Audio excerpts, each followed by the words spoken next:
Bearcat that we use when we serve warrants when we've got a high stressful situation.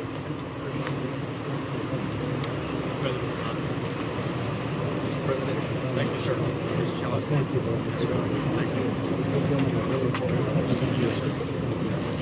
Apprehensions in this sector alone, over 40,000 pounds of marijuana already seized in this sector. For the last 5 years, we've been the busiest place in both those categories. And this zone is the busiest zone in the country. More of our special operators. Thank you very much, Mr. President. Thank you very much, Mr. President. Taking good care of you guys. We're getting you everything you need. Thank you. Appreciate it. Thank you very much, everybody. Thank you. Good work. We can continue to see an influx of people, as you described, it's a humanitarian crisis. Yesterday we had 450 apprehensions, Mr. President. Out of that, 133. Yesterday alone, you had 450. Out of that, 133 from countries other than the Central American countries and Mexico.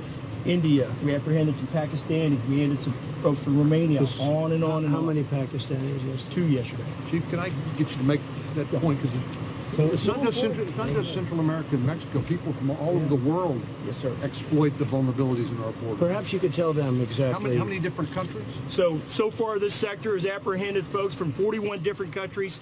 Just yesterday, we apprehended 133 people from countries other than Central America and Mexico. That includes individuals from India, Pakistan, China, Romania, Ecuador, Nicaragua, on and on and on. And so I know we keep talking about the family units and unaccompanied children, and that makes up about typically about 60-70%. We've seen a change over the last couple of weeks where that number is less than 50% of the apprehensions we make here in South Texas. So South Texas continues to lead the country in apprehensions as well as marijuana seizures in between the ports of entry. And so CBP and DHS are committed to both our border security mission as well as our humanitarian mission. Mr. President, senators, we couldn't do it without your support. We really appreciate you coming down here. It means an awful lot to the men and women of DHS, CBP, the Border Patrol, our local law enforcement community. Thank you. Thank you very much. Thank you, sir. So they apprehended people from the Middle East, and they do it all the time. You know, everybody says, well, where are they from? We're not talking about only Mexico. All over the world they come in because it's a weak spot. They make it strong, but the laws have to be strong, and we need security. We need the kind of backup that you want. And they've asked, by the way, we have lists of things. What they need more than anything is the barrier, the wall, call it whatever you want. Whether it's steel or concrete, you don't care. We need a barrier. And they have done a fantastic job. Never so many apprehensions ever in our history. But, you know, it could be a lot easier. It could be a lot easier for you. Yes, and you could spread your people out to a lot different areas, which would also be very helpful. And Mr. President, we have 55 miles of fencing in this sector. We started a job in 2006. We need to finish that job. We've got the personnel, we need the technology, we need the resources, we need the infrastructure in order to control this border and manage it. Part of our area is covered with some fencing on our east side. That accounts for about 6% of our traffic. Where we have no fencing, over 90% of our traffic occurs in those areas. Okay, folks? I mean, you don't have to say any more. That's it. That's it. And we never even spoke before this, right? I never told you to say that. No, sir. I should have, except he said it perfectly, all right? Look, this is common sense. They need a barrier. They need a wall. If you don't have it, it's going to be nothing but hard work and grueling problems. And by the way, and death, a lot of death. I want to thank you. You do a fantastic job. Thank you, Mr. President. I appreciate that. It's really good. Thank you very much. Appreciate it. Thank you. After what you saw today, what happened late yesterday, how much closer are you at this point to declaring an action? Well, we can declare a national emergency. We shouldn't have to, because this is just common sense. You know, you were at the last meeting where we saw people who, like, as you know, Reggie Singh's brother. Reggie, I got to know him today a little bit. This shouldn't be happening in our country. This shouldn't be happening. And what you see on the border, that's not as much of a problem as they come through the border and they go out throughout our nation. So you'll have crime in Iowa, you'll have crime in New Hampshire, you'll have crime in New York, you'll have crime in places you don't associate it with the border, but it comes through the border. Tremendous amounts. And as hard as we work and as well as we're doing nationwide on crime, a lot of it's caused by people that come in through the southern border. So, if we had the barrier, it wouldn't happen.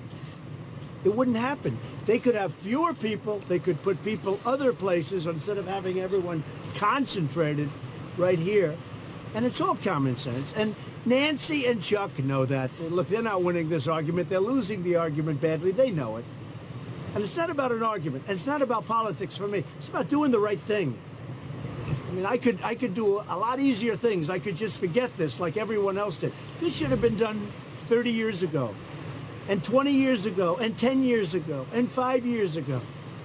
I could have done like everyone else, just sort of say, hey, forget it.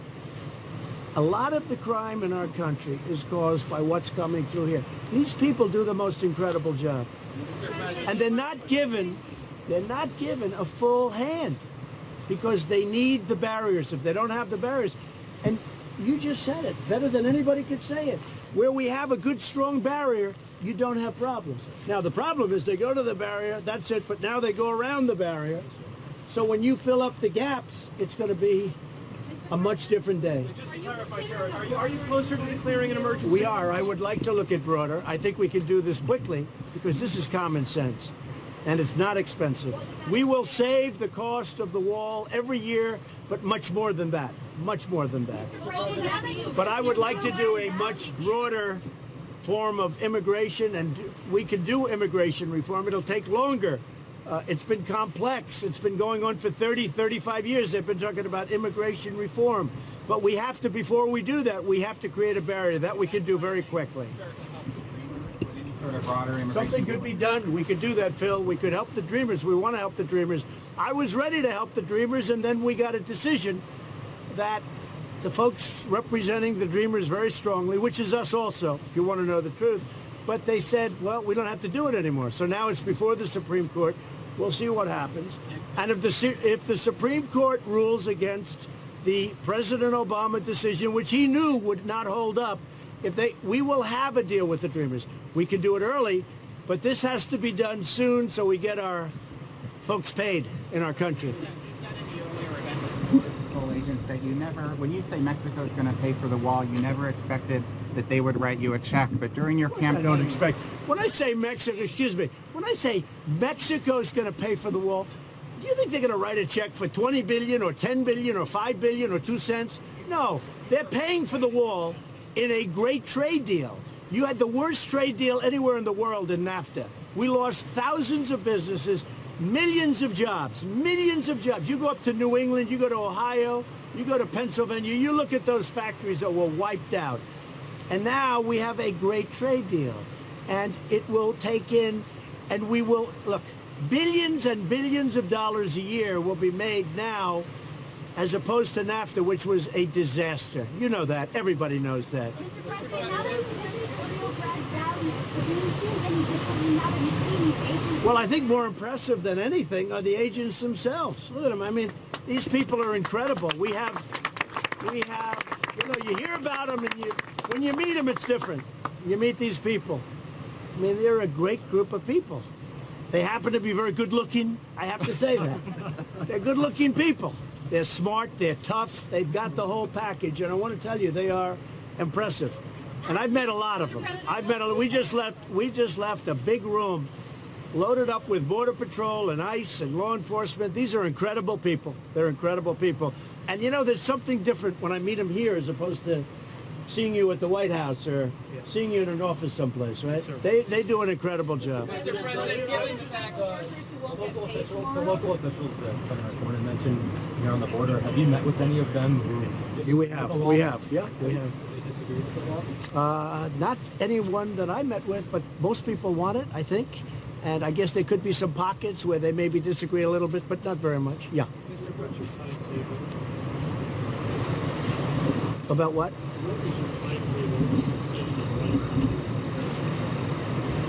Well, I'm going to see how we do with going through Congress. Don't forget, national emergency is going through Congress because that already went through Congress. That's what it's there for. If you read it, it is so clear, it is so perfect.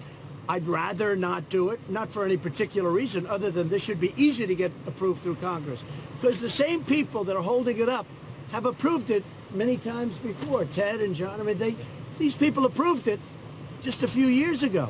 And now all of a sudden they're not. The reason they're not is because of me, I hate to say. Because they know they're going to lose in 2020. They'll do anything they can to not lose. They want to win, but they're not. It's not going to happen. Go ahead, Phil. Are you going to make any time during your visit today to see the detention facility where parents were I don't separated know what they from- have planned. I would certainly do that, but I just don't know. I would do it. I would stop there if we could. You'd have to ask the Secret Service, but I would certainly. Hi, folks. Thank you. I would certainly stop there. Mr. President, I wouldn't mind. It's not a bad idea, actually. I wouldn't mind. You know, if you want to do that, I wouldn't mind. Given the fact that you are holding this position, the Democrats are not moving theirs. Well, I think they are moving theirs. If you read one of your competitors today, they will tell you that the Democrats that are starting to say this is not an argument they can win are some of the very young, very smart Democrats that just got elected to Congress. And I don't know if you saw the same story that I did, but they're saying this is not an argument we're going to win. This is a common sense argument. Now, if for any reason we don't get this going and they're not going to act responsibly and they don't mind death and crime and all of the problems that they cause by not having a barrier, then you will see what happens with national emergency, which I can do very easily. And there's no question it holds up. And it was approved by Congress because the act itself was approved by Congress. Some Republicans are also not really happy with this strategy. I think the Republicans are very happy. I mean, I have two of the most respected senators right behind me. I will tell you, you always have a few that feel a little bit differently, but I think we're unified. We had a great meeting yesterday. We had 53 people or close to 53 people, and we used to have 51, and we had a couple that were on the difficult side. We have 53 great senators. I think there's great unity. There's a few that feel, well, maybe we could do it this way or that way. But basically, I think we have far more unity than the Democrats. I mean, you saw the votes. What? Realistically, how long do you think the shutdown is not going to? I don't know. That I can't tell you. All I can tell you is that I feel very badly for people that have family members that have been killed that should have never happened. Okay, those are the people I'm thinking most about. Mr. President, on the DACA bigger immigration deal, are you saying you would only consider a broader immigration deal after? No, I would do it simultaneously, but I'd like to see them move fast. The nice part about the wall or the barrier is I can have that worked out in 15 minutes. We can start construction. We're already building, but now we would be able to carry the construction through. We actually have a fantastic design that's going to be efficient and fast and really, really work well. If we were to declare a national emergency in the next couple of days, how quickly could construction actually begin on the wall? Well, I think very quickly. Now, perhaps if I read your newspaper, somebody will sue to stop it, but we would win that suit, I believe, very quickly. Are you prepared for that? And what would the I'm prepared for anything. I'm prepared for the lawyers tell me like 100%. That doesn't stop people from suing. You know, if you look at various things where we got sued, then we end up winning recently in the Supreme Court a couple of times. Go ahead. Sir, if you're considering a broader immigration package, doesn't that lessen the idea that you would use a national emergency? Are you thinking less about a national If emergency? they came to me with a package beyond the barrier, and if it was something that we all agreed with, that the senators agreed with, that everybody liked, it's common sense. Most of this is common sense. I'm all for it. You have some laws and some codes and some things having to do with immigration that are horrible. I don't care if you're liberal or conservative, they're horrible. And if they want to straighten things out and do something with catch and release, which, as you know, is one of the great disasters in immigration of all time, you catch them and then you release them. What kind of stuff is this? If they want to do something with that, it'd be all right, Phil. Mr. President, back in Washington, there's some big news about Michael Cohen. He's agreed to testify before the House Democrats next month. What do you think of that? Are you worried about what he thinks? And I'm not worried about it at all, no. Go ahead. Mr. President, when that Ranger talked about his concerns about eminent domain, it struck you. Can you tell us how and why? Well, it did strike me, and when I look at him and I look at the family and I see, but you know, eminent domain is one of those things And he's actually in favor of it. He wants to do something about it. You know, when you talk about that, you're talking about the fact that he wants to do something about it. He wants to see a wall. There's an example of somebody that's affected from the standpoint of land, but he wants to see a wall. So we're going to get this straightened out, hopefully. Hopefully the Democrats are going to come to their senses. They're going to realize that they don't want people killed. They don't want crime. They want to end it, and that's going to happen. Go ahead.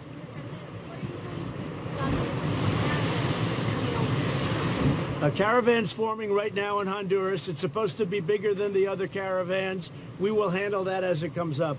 If we had a wall, we wouldn't have any problems, but we don't, so we will handle it. Okay, thank you all very much. Thank you. I'm very concerned about people that are being badly injured and killed and family members, and I'm looking, and you know what? A lot of the people that we're talking about in terms of pay, they agree with me. Many of the people that we're talking about, they agree with me. Thank you.